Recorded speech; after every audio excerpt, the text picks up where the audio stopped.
I'm not the star of the show, but we want to get those guys up here. So we'll go ahead and get started.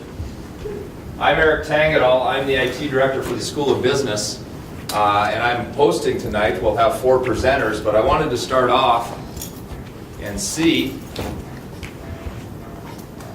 who can tell me what song this is. The band. You can name the band. And if you can't name the band, I know you got smartphones, so whoever can Shazam it first and tell me what it is, there is a prize. I don't have any Alt Nation listeners here. Sirius XM Alt Nation, very popular song. Come on.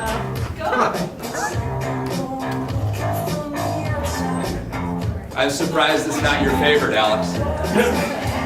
Can't name that tune. Right up here. Too old. It's Big Data. Song Dangerous. So this is your hat. Almost. Nice. I wanted to show the video, but it's completely inappropriate.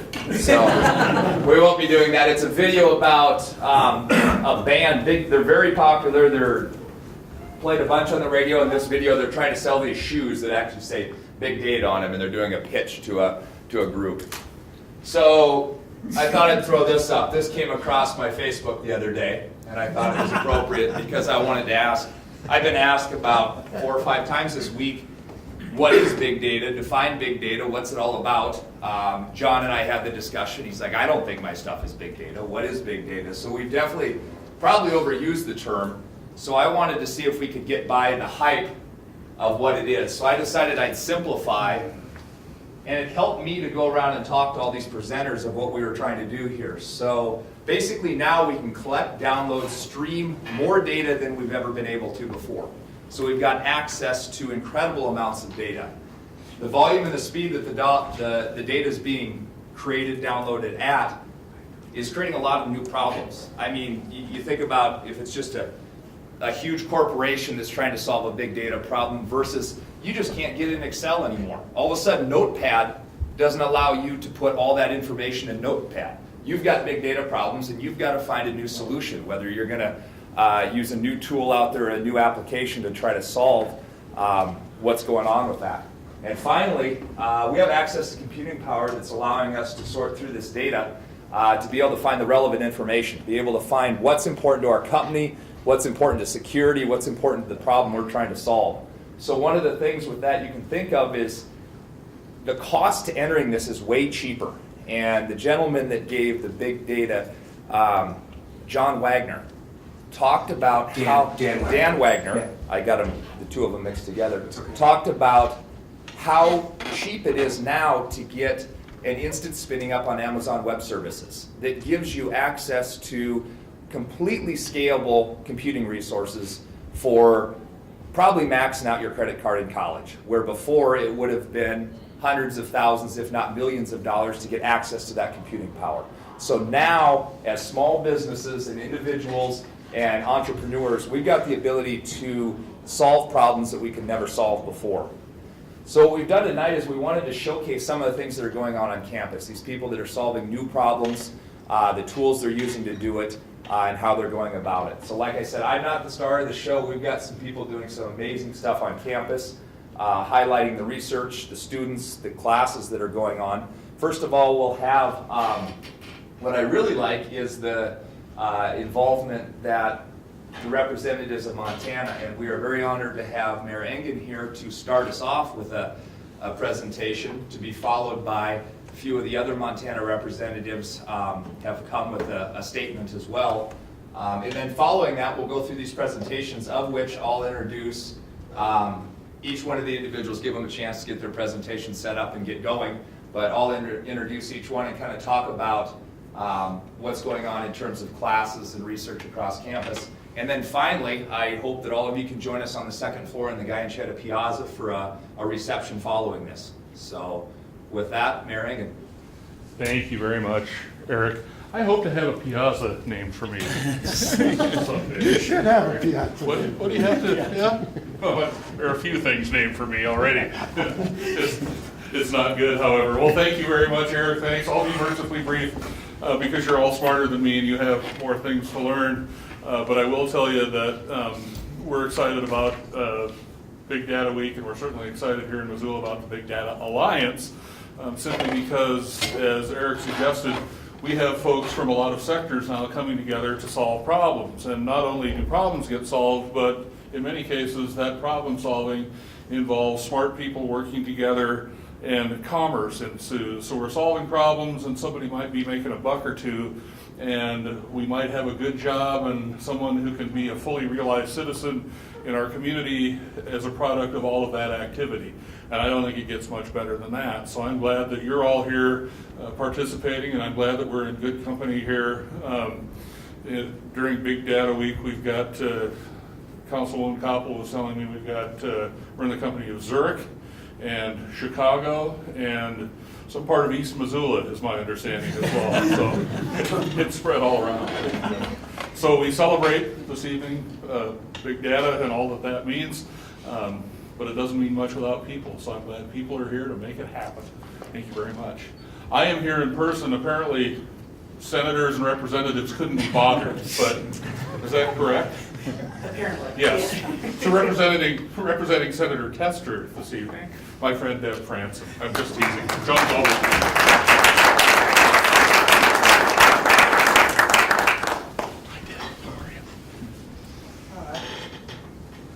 John. Senator Tester is sorry he can't be here this evening. He is back in Washington. And he asked me to bring this message regarding big data. Thank you very much for inviting me to share a few words, and thank you to the University of Montana, the Missoula City Council, Missoula Economic Partnership, Montana Associated Technology Roundtables, and all the other partners here today for making this week possible. Every day we see the growth of information technology in our communities and around the world. And as our economy continues to grow, Montana must support our high-tech businesses and startups that improve how we share information while still protecting folks' privacy. That's why in one of my 14 small business opportunity workshops, I brought national high-tech leaders together to network and share ideas with Montana business owners. That's why I also work to bring Blackstone Group to Montana to work with MSU and UM and support Montana's entrepreneurs in all industries, including high-tech startups. And that's why I'm the sponsor of the Freedom Act, which strengthens privacy and limits the government's access to the personal information of law-abiding Americans. Because being a global economic leader should not come at the cost of our most basic freedoms. Thanks again, and good luck, Senator John Tester.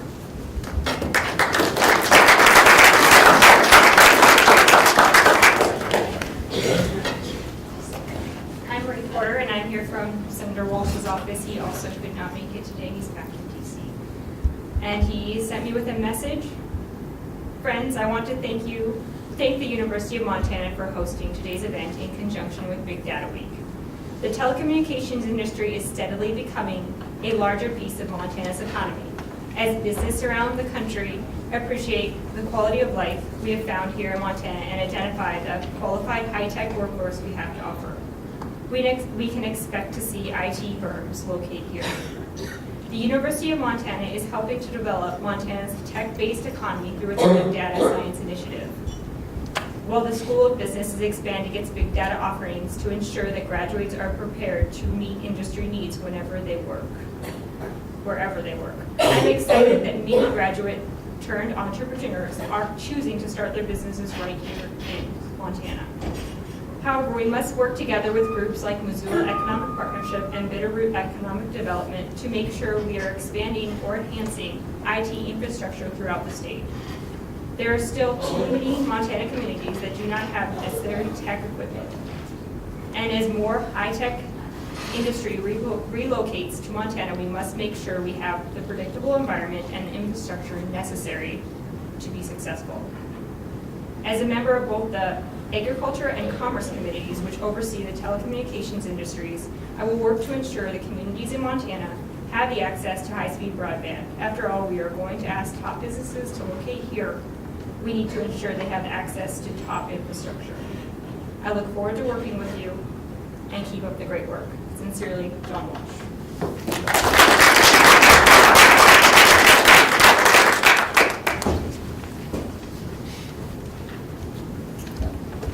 I am Dan Stusik from Congressman Daines' Missoula office. It's great to see so many familiar faces here, and I certainly know that Congressman Daines would much rather be here than back in DC, and contrary to popular belief, they still often do make it back there during the week. So I'd like to read a letter on the Congressman's behalf. Dear friends, this weekend event is a wonderful opportunity for the University of Montana as Missoula joins cities from around the world in realizing the importance of big data in technology and economic and academic growth during Big Data Week. Technology is able to remove geography as a barrier to economic growth and allow Missoula students and businesses to compete with others across the world. We certainly understand the quality of life here in Western Montana, and through collaboration between the University of Montana and the tech business community are able to train and keep our talented students in state. They certainly are our future and our most valuable resources. My recent discussions with many leaders in the Missoula technology, big data business sector and the University of Montana, as well as a tour of the new Cyber Lab, assured me this burgeoning industry is in good hands. As a former businessman with Right Now Technologies and member of the Subcommittee on Cyber Security and Infrastructure Protection, I certainly appreciate your interest and work in this sector and look forward to continue seeing tangible results. I agree with Mr. Tangadal said. Anybody in business knows the importance of relational databases. This is about looking instead at real-time analytics. How do we understand and use data at the point when it's actually being produced?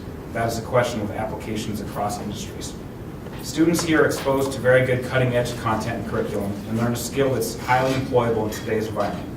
As Montanans, there are many reasons businesses prefer to hire local professional graduates who want to continue working in the community and state we all know and love. Thank you all so much for your attendance and participation. Sincerely, CJ. Thanks.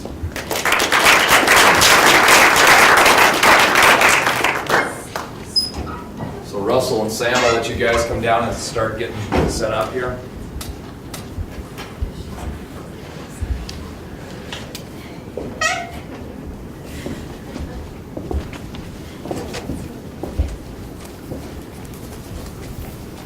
So as they get set up, I kind of wanted to emphasize a class each time we had somebody up presenting, and we do have Brian Steele in the back here that's been a huge part of the big data initiatives from the math department.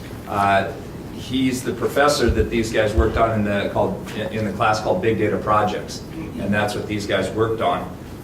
And this is what came out of the class. So there's a lot of effort going on in a lot of different areas on campus, and I just want to make a point of that.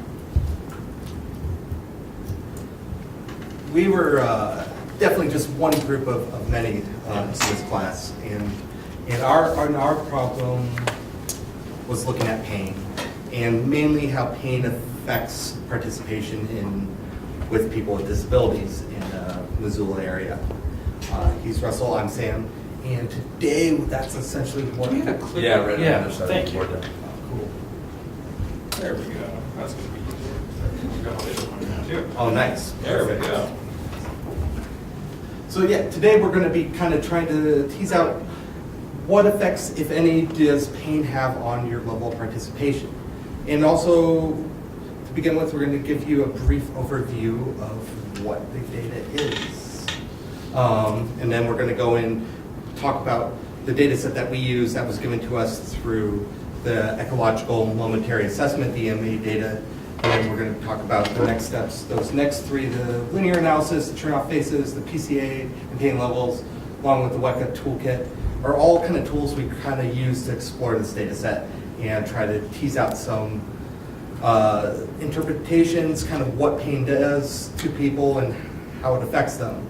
And then we'll talk about the conclusions and what's left undone and what can be done with this data.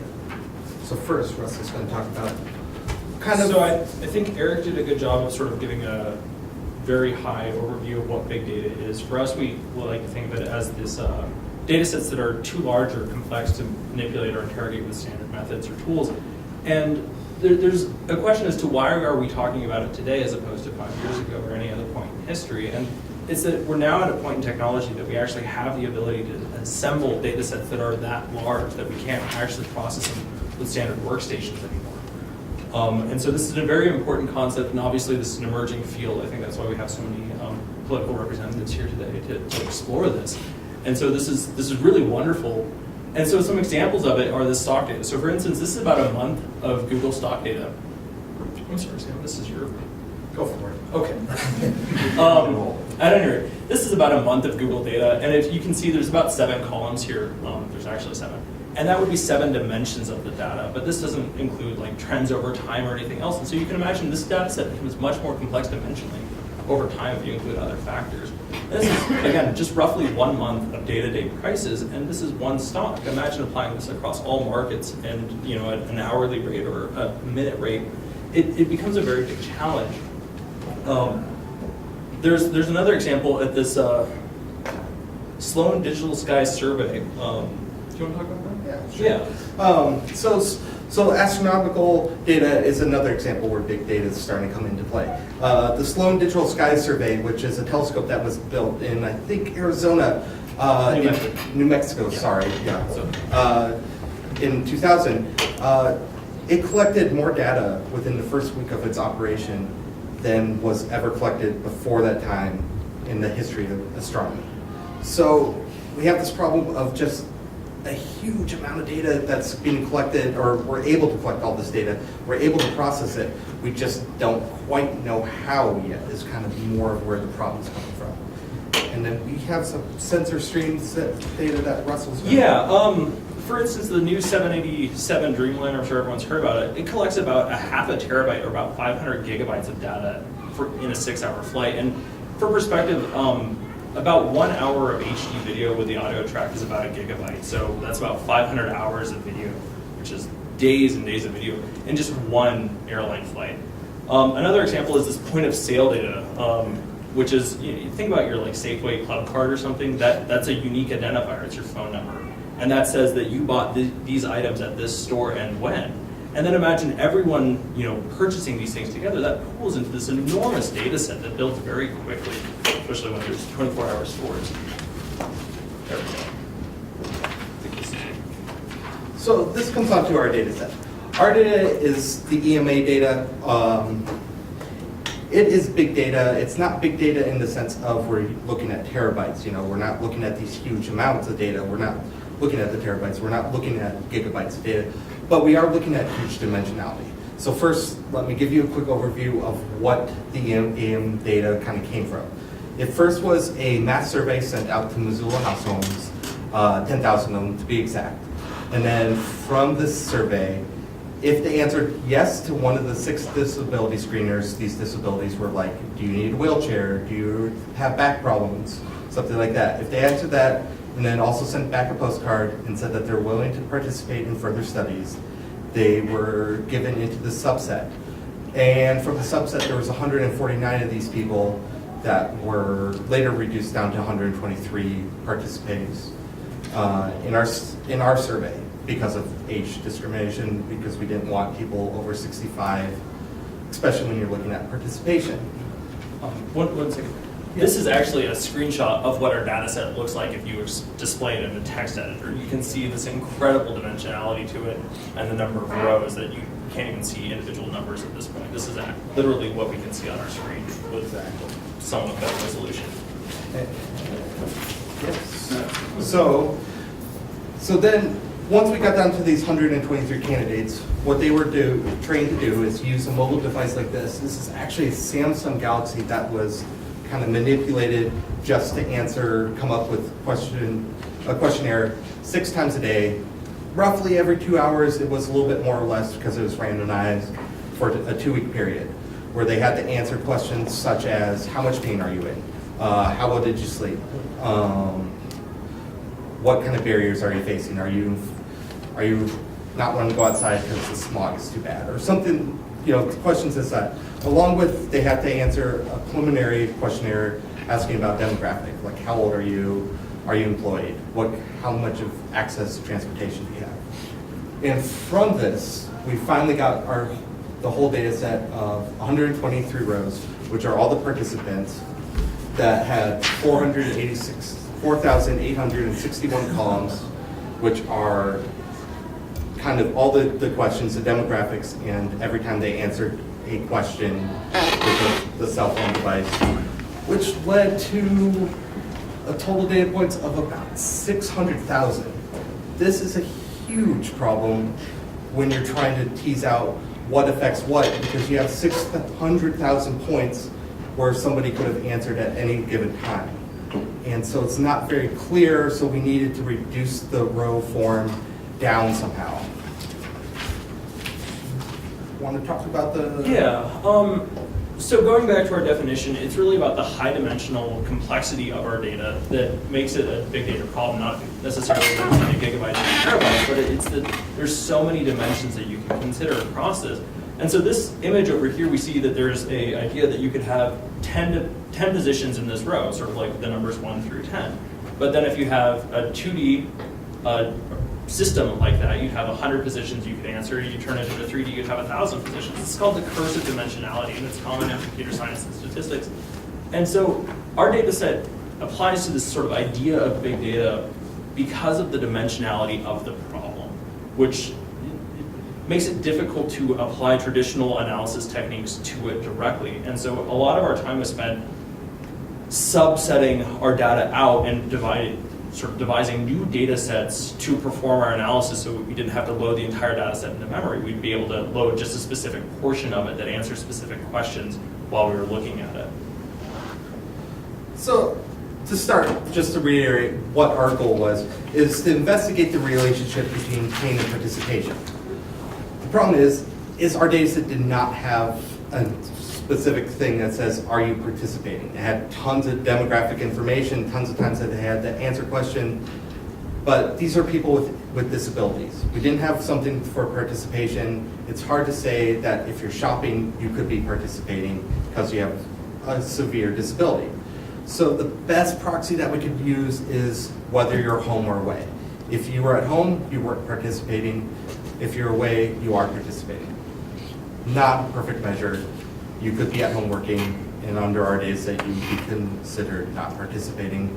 But it's kind of the best we got, unfortunately. So we used that as our proxy measure. There we go. And then, again, our problem is dimensionality. We have these 6 times a day. We need to divide that down somehow. We can't just have 4,000 rows and trying to figure out what relationship each thing has, because you're going to have a million of just single points at each one. So the first thing that we did was to do a simple linear regression where we collapsed the six time periods down to 1 and looked at the participation variable as a ratio of if you're home or away. So you got a score of 1 if you're away, you got a 0 if you're home, and this led to a ratio. So the higher the score is, the more time that you were away, the more time that we're considering that you're participating. And then part of the demographics variables was this pain variable, where they rated 0 to 10. A 10 is you're in excruciating amount of pain, a 0 is you're in no pain at all. Perform some linear analysis on this home away variable with pain, multi-day kind of time series data, but the thing is pain seemed very unrelated doing this. We found no correlation between pain and participation, or pain and being home or away, and that's kind of confusing because we assumed that there was. Furthermore, we found that if you were home or away did relate to whether you're employed. It also related if you had access to transportation, and all these things kind of made sense. So whether you're home or away and just pain had no relationship, the R-squared score was basically 0. But if you factored in all these other demographic variables, like the ones I just said and a couple others, you got an R-squared score at about 30 or 0.3, or 30% of the relationship was explained. So this doesn't work. I mean, it's just not. Oh, you started. No, you're fine. So that wasn't good enough. I mean, our guess is maybe pain and participation. Pain is such a quick moving measure that you can't just look at it as like a daily thing. Is how much pain are you in today? Maybe it does matter how much pain you are in these 2 hours. Maybe if you're in a ton of pain right now, maybe by 5 o'clock this evening, you won't be in any pain and you will go out. and you will go participate. So the next thing is to do a logistic regression model, which is saying that you get a 1, it's 0 or 1. We're going back to the 6 variables, but we're just looking at pain versus these 6 time variables. Is how much pain are you in right now versus whether you are home or away during that time period, and using time period before and time period after. Unfortunately, the same thing happened. There was no correlation between whether you were home or away and how much pain you currently are in, or whether you're home or away and how much pain you were in or in the future. So, I don't know, pain just did not seem significant with a person's participation levels. So this begs the question of, we don't quite know. We came in with this strong hypothesis that pain and participation are strongly linked. This is what the psychologist Craig wanted us to look at, and we thought pretty strongly that it was going to work. So our next thing was to say, well, maybe we should look at how pain changes today and kind of get some ideas of where to proceed, because right now we're kind of stumped. Oh, perfect. So this one is, this is just looking at pain and how it changes throughout the day.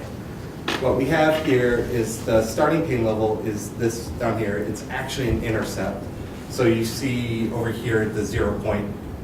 Oops, that's not good. 42, thank you.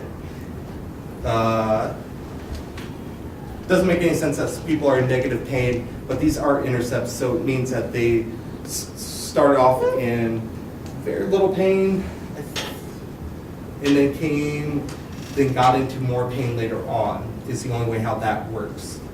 So it's not a perfect measure, but it's just trying to tease out to see if there's some relationship with this, with pain and how it proceeds through the day, along with people. So each one of these dots is one of the 123 individuals per a day, per one of those 2 weeks periods.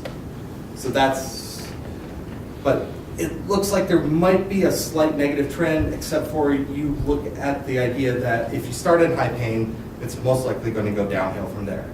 If you start in low pain, you're going to go up. So there's really no correlation. You can't really say what's going on with pain. We're still back to the drawing board. And this is where Russell looks into the Chernoff faces. So,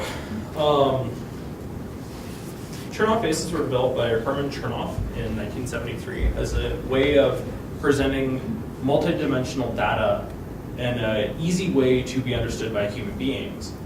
And so humans are very good at processing faces. I'm sure all of you can see these faces, and the guy with the broken leg looks the saddest. That makes sense. It has some sort of rationality to it. Is there a way that we can take our data set and turn it into a representation of a face such that we can understand it? And that was the idea that we really pursued as an idea of how do we explore a data set that is not producing answers that are expected. And when we apply it, we get these faces here. And this was developed in the APL pack, which is a free open source language. And you can see that this guy looks really sad. But color is actually randomly generated, so it has nothing to do with it. So if we look at what our data set was to generate this, we have our row, our location, pain level, and so on. This face just looks different and looks like this face because they were home. That's all that face really represents, is that person was home today. And so this becomes difficult for how do you process these faces? Do we have any predictive capability from our data set to interrogate how your pain level is now to how it's going to be in the future? Can we produce some sort of predictive measure for it? And unfortunately, we were unable to with the Chernoff faces. That there's not a good way, and maybe it's the resolution of our data, but we weren't able to get the faces to tell a story, as it were. And that caused some problems. And so what we did after that is we looked at principal components analysis.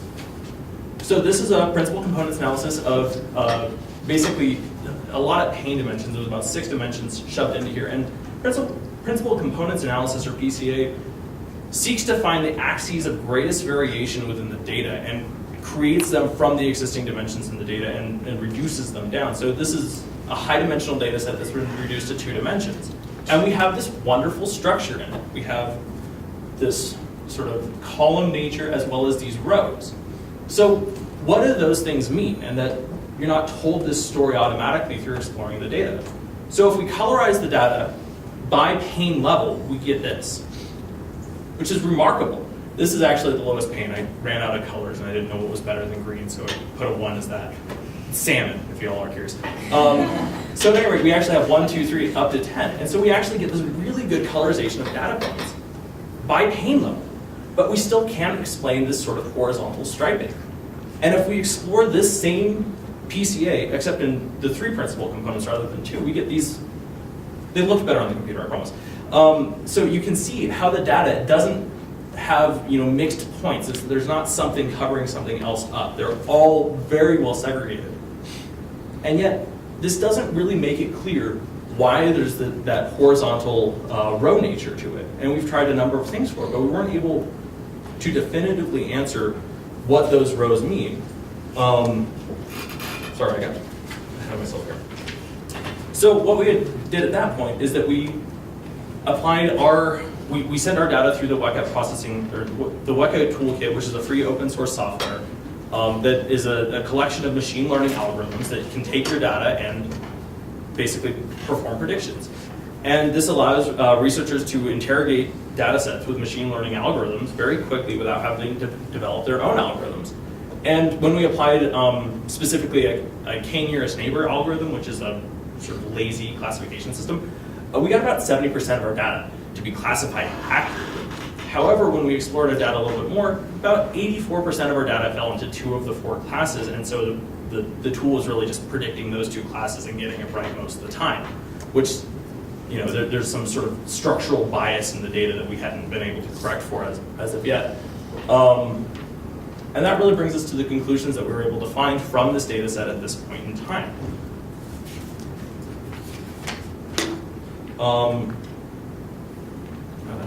Skip past things here, or just not print it in?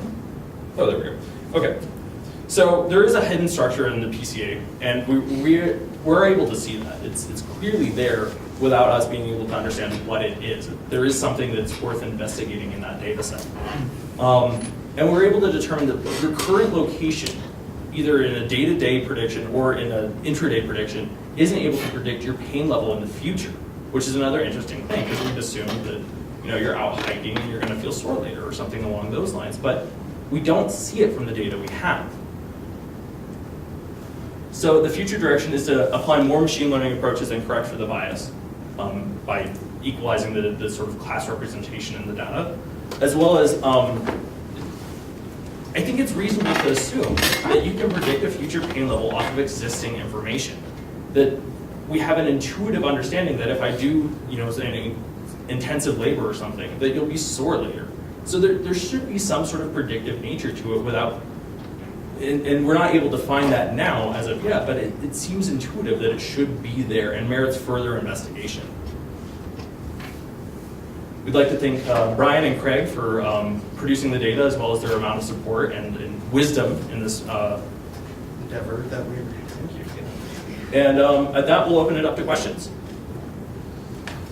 Yeah? Did you define pain to the people who were a part of the survey? Because, I'm just wondering, I can't speak to that directly.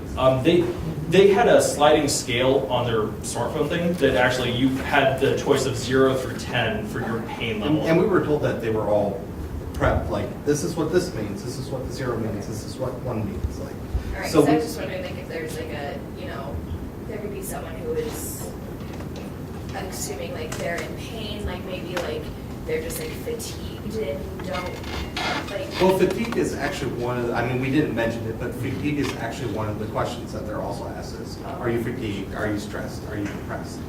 Yeah, so. And there's other data that supports that if you're familiar with, if you cook a lot, you might get burned. And so you're more comfortable with low-level burns, and so you perceive them as a lower pain.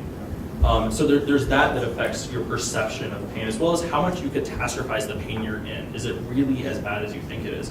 And so that that makes this a very subjective data set, that these are all 123 different individuals, and yet they're reporting pain levels as though it was a sort of strict scale that's well defined. And it's very subjective. And so it's difficult to interpret, is this pain level of 3 the same as that person's that's at 5 or something? And you can't, it's difficult to make that comparison. In your, as you kind of move through different methods and techniques, I thought that was super interesting and really good work, by the way. And I think it's also nice to actually try to test the hypotheses versus sitting around and proving them. There's a big difference. And you got into machine learning. There's been a lot of work recently that's available out of other institutions as well as this in going into advanced neural networks and sort of some stuff out of Stanford and deep belief networks and things. In other work we're doing, we're taking data sets where we have to go through all these manipulations to get it into a certain form to even look at patterns and trends and the things that you're wondering about now. Any thoughts about trying to use a deep belief network or a neural net logic to see how things specifically are... to a neural network? Yeah. Our records might counter-train so that you could have one record of this person having a pain level at n, and the same record as a pain level of n+1. And so if our class system is your pain level, we could end up with the same sort of dimensional information producing different pain levels and in neural networks that will train it so that you see all these records and you train positively, but then you see the same record and it needs to train negatively. And so you get a very confused network, which is why we chose that Cantor-Snaper algorithm for this, is that it was statistical rather than sort of through history. Okay, so then going back then, what I'm still a little confused about, what were you really trying to find here? A correlation between pain and activity? Yes. That was the original thing, but then we couldn't find any correlation between pain and activity. Okay. So once that test was over, at least in terms of a correlation.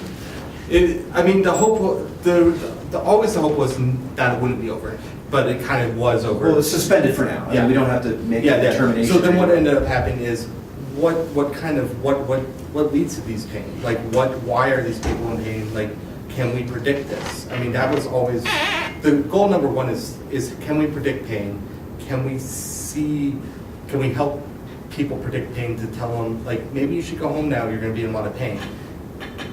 We just weren't. So one of the ideas with the Chernoff basis is that if we are able to tell a story that's easy for humans to read with it, that we could easily modify that smartphone app so you answer your questions and then you see a smiley face that says either you're good to go or that you should stay home or something along those lines. And it's about predicting future pain levels off of existing information. And it's surprising that it's not an obvious connection between the data that we have and what your future pain levels are. And it's actually a really unexpected finding of this. It's pretty counterintuitive. Exactly, yeah. Thank you. Yeah. You didn't do the study, correct? You No, just used the data. Yes, we just worked on the data set. In going through this, did you come up with what you think would be additional questions that could help define this question better? That's always the goal, is to what aren't we asking? Personally, I was focused on just the programmatic side, so I ended up not thinking about that much. Sam? I mean, let's think about that. I have to think about this for a little bit. It definitely seemed like there were some questions when we were going through it that might have been asked a little bit better. I mean, the clear example of that would have been just a simple question. It would have been very subjective, but are you participating? For us, that would have been a very, very easy question. And if that one was asked, that one would have helped us out a little bit more too, because our proxy measure, I don't think, was the best. Personally. I'm thinking back to like the hospitals and readmittance is a big problem. Huh. And so they asked a whole bunch of questions, couldn't get any definition, kept asking questions. And they kept modifying it until they ended up figuring out that one of the biggest predictors was whether or not the patient had to care for somebody when they went back home. So you just keep digging for new questions, and eventually they'll come through. And the truth is actually we do have that on here. And maybe if we had a little bit more time, we had only a semester to parse this data. If we had the summer too, we probably could parse out some more stuff. We would start exploring those lesser known channels like that and trying to see if if that leads us anywhere. So. There's an answer in there somewhere. Yeah, well, that was the idea between the PCA stuff is there's an answer in here somewhere, and then that was part of our test is just going through like just random things and seeing, does this explain anything? No. Does this explain anything? So, yeah. I guess it's not another question, but thinking about your question more, is that we had randomly spaced intervals that were between 2 and 4 hours, and having more regular intervals, as well as more of them, might have told a more complete story, but that's not another question, I guess. Did you have fun? Oh, yeah. Well, excellent job, guys. Thank you.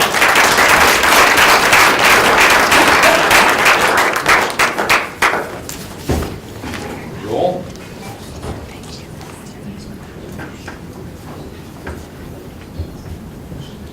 Nice job, guys.